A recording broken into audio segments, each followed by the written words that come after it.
tütünlüye oğul oğul oğul sardılar beni. Kirli tütünlüye oğul oğul oğul sardılar beni. Vurma Ragıp vurma, nardan eşiyem uy, nardan eşiyem uy.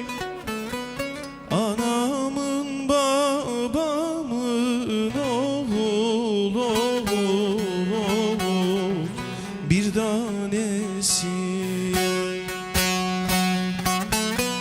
Anamın babamın oğul oğul oğul bir tanesi.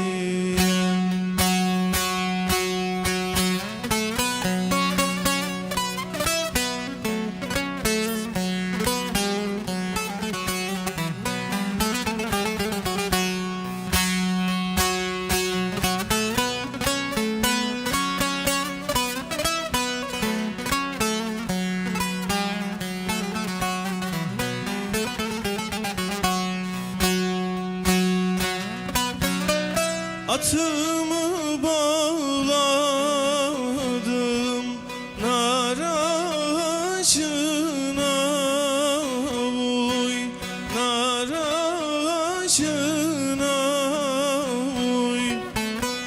Perçemim dolaştı oğul oğul oğul nardan esine.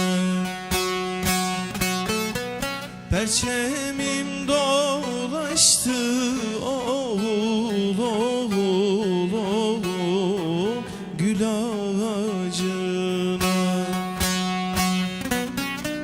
Vurma Ragıp vurma, nardan eşi